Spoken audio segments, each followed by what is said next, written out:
जो भी वकीलों की प्रॉब्लम्स हैं जो वो फेस करते हैं रोज़मर्रा यहाँ पे प्रैक्टिस करने में, उनको सॉल्व करने की कोशिश करते हैं। इन इलेक्शंस की अपने आप में काफ़ी ज़्यादा इंपॉर्टेंस है। बार एसोसिएशन बनी है लॉयर्स की हेल्प करने के लिए। आप जहाँ पर भी काम करेंगे प्रॉब्लम्स थोड़ी बहुत तो होती हैं। आप किसी भी प्रोफेशन में जाएंगे तो थोड़ी अपनी जगह तो खुद बनानी ही पड़ती है। हम लॉयर्स को बहुत ज़्यादा हेल्प मिली है।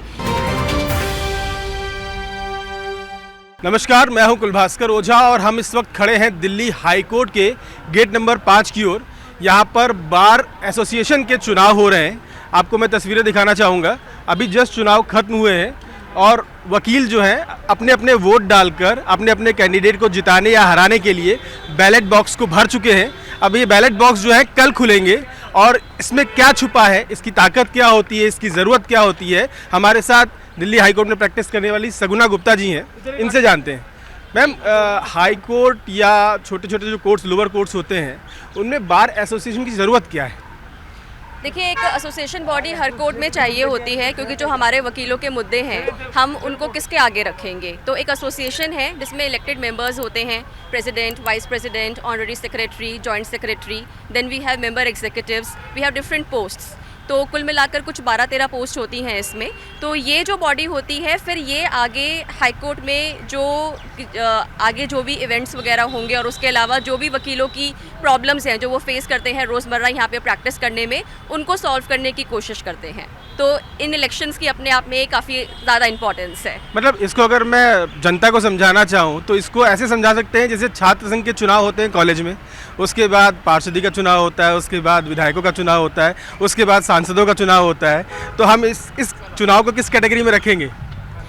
सर, मैं तो इसको फ़िलहाल किसी कैटेगरी में नहीं रखूँगी। मैं तो बस यही बोलूँगी कि एक बार एसोसिएशन बनी है लॉयर्स की हेल्प करने के लिए, ताकि उनको जो डिफ़िकल्टीज़ फेस हो रही हैं रोज़मर्रा में, चाहे वो पार्किंग को लेकर हो या फिर अलॉटमेंट ऑफ चेंबर्स को लेकर हो, या फिर यहाँ पर जो एक स्ट्रॉन्ग कनेक्टिविटी चाहिए इंटरनेट की, ताकि हम लोग आसानी से अपना काम कर सकें। तो ये सब दिक्कतें जो हमारी हैं इसको कोई तो सॉल्व करेगा। तो इन सब चीज़ों की फुलफिलमेंट के लिए ये बॉडी जो है ये बनाई गई है, ये एसोसिएशन जो है वो बनाई गई है। और इसमें जो लोग चुनकर आते हैं वो फिर आगे इन प्रॉब्लम्स को अपने मैनिफेस्टो में रखते हैं कि अगर वो चुनकर आएंगे तो अगर वो चुनकर आते हैं तो वो किस तरह से और कौन सी प्रॉब्लम को टैकल करेंगे या डील करेंगे। और फिर उस मैनिफेस्टो के बेसिस पर जो यहाँ के प्रैक्टिसिंग एडवोकेट्स हैं जिनका हाई कोर्ट बार एसोसिएशन में वोट है, जो कि एलिजिबल वोटर्स हैं जिनका नाम है वोटिंग लिस्ट में, फिर वो उसके हिसाब से चुनते हैं कि वो किस कैंडिडेट को वोट दें और कौन सा कैंडिडेट जो है वो उनकी तकलीफ़ को या जो उनकी प्रॉब्लम्स हैं रोज़मर्रा की, तकलीफ़ तो नहीं बोलूँगी, जो उनकी प्रॉब्लम्स हैं उसको सॉल्व करेगा।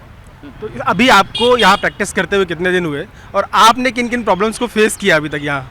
जी, एक कंसिडरेबल टाइम मैंने यहाँ पे स्पेंड करा है हाई कोर्ट में। और जैसे कि मैंने बोला कि प्रॉब्लम्स आप जहाँ पर भी काम करेंगे प्रॉब्लम्स थोड़ी बहुत तो होती हैं। और यहाँ पर क्योंकि ऑब्वियसली हाई कोर्ट है, मतलब सब लोगों की जो आस है न्याय को लेकर वो इसी न्यायालय से है। तो यहाँ पर इसलिए हमेशा ही आप पाएंगे कि लोग आते हैं, उनके मुकदमे लगे होते हैं और उसको कोर्ट में पेश करने के लिए वकीलों की ज़रूरत होती है।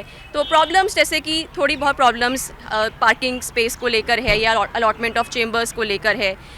तो इन्हीं सब प्रॉब्लम्स का थोड़ा बहुत हम लोगों को चाहिए कि बस हो जाए, सोल्यूशन निकल आए।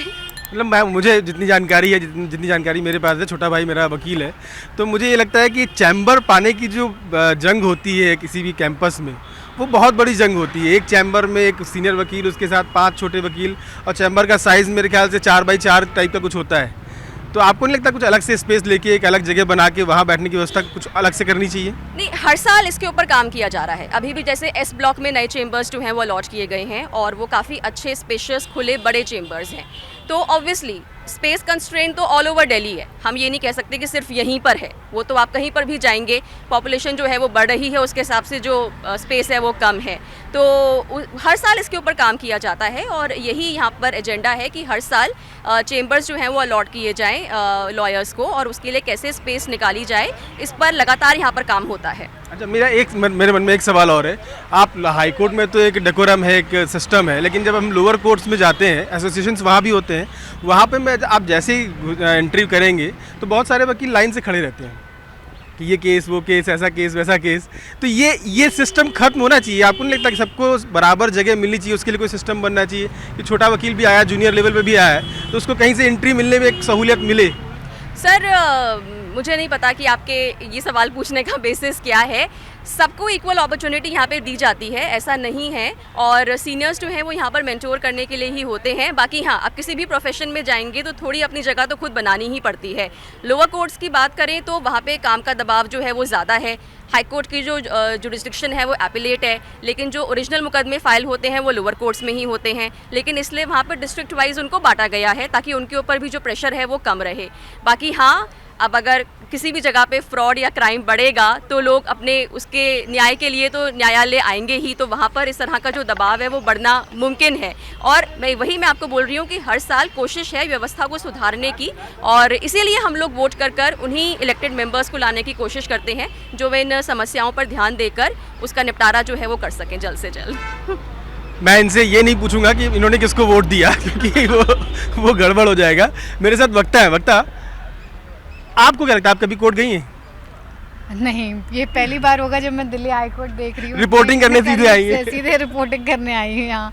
आपके मन में कोई सवाल जो सगुना से आप पूछना चाहें? जी मैम, सिर्फ इस बात को लेकर सवाल है कि जब वोटिंग होती है तो आपके मन में या तमाम जो आपके सहयोगी रहते हैं उनके मन में किस तरह की चीज़ें रहती हैं, किन मुद्दों को सोचकर, किन बातों को सोचकर आप कैंडिडेट को जिताते या हराते हैं? जी, वैसे तो खैर मैंने पहले भी इसका जवाब दिया कि जो सबसे बड़ी चीज़ रहती है वो तो यही रहती है कि पार्किंग की दिक्कत थोड़ी बहुत हम लोगों को फेस करनी पड़ती है। तो उस चीज़ को यहाँ पर हमारे दिमाग में रहता है कि जो भी कैंडिडेट चुनकर आएंगे वो इस पर ध्यान दें।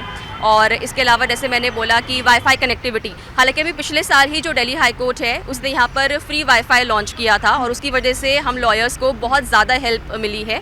एंड अब हम किसी भी कोर्ट में जाते हैं तो वहाँ पर हमारे पास फ्री वाईफाई का एक्सेस रहता है, हम लॉग इन कर सकते हैं। तो कोशिश है कि पूरे ही कैंपस को और भी ज़्यादा वेल स्ट्रॉन्ग वाईफाई से कनेक्ट किया जाए। तो ये कुछ बातें रहती हैं। इसके अलावा कैफेटेरिया में क्या कहते हैं, बैठने के लिए अभी कैफेटेरिया जो है वो और ज़्यादा एक्सपैंड किया गया था। अब आगे फिर डिमांड आ रही है कि कैफेटेरिया को एक्सपेंशन की और ज़्यादा ज़रूरत है। तो ये कुछ मुद्दे हैं जो कि रहते हैं। चार्जिंग पॉइंट्स को लेकर कि अगर मोबाइल की बैटरी डिस्चार्ज हो गई है या अगर आपको लैपटॉप अपना चार्ज करना है तो चार्जिंग पॉइंट्स जो हैं, जो चार्जिंग स्टेशंस हैं, वो थोड़े से ज़्यादा यहाँ पर बढ़ाए जाएँ। तो ये सब चीज़ें हैं जो हमारे दिमाग में हैं। बिल्कुल भास्कर जी, यही मेरा सवाल था, आप आगे कंटिन्यू कर सकते हैं। नहीं, अब हमने बहुत सारी बात कर ली सगुना जी से, और दिल्ली हाई कोर्ट को मैं एक बार फिर से दिखाना चाहूँगा। ये न्याय का मंदिर है और इस मंदिर से बहुत लोगों को उम्मीद होती है। वकीलों की समस्याएं आपने सुन ली, मुवक्किलों को भी बहुत सारी परेशानियां होती हैं, उन पर भी ध्यान देना होगा और वो वकील ही ध्यान देते हैं। तारीख पे तारीख पे तारीख पे तारीख वाला सिस्टम खत्म होगा या नहीं, ये एक बड़ा सवाल है। लेकिन अब ये कल की तारीख है जब चुनाव के नतीजे आएंगे, हम उसका इंतज़ार होगा और जो यहाँ जीतेगा हम उनसे बात करने भी आएंगे और आपको बताएंगे कि दिल्ली हाई कोर्ट अब किस दिशा में, कितनी तरक्की के साथ वकीलों को कितनी सुविधाएं देने के लिए तैयार है। अपनी राय हमें कमेंट करके ज़रूर बताएं। न्यूज़ कोरिडोर्स आप हमें यूट्यूब पर, इंस्टाग्राम पर, एक्स पर और फेसबुक पर फॉलो कर सकते हैं।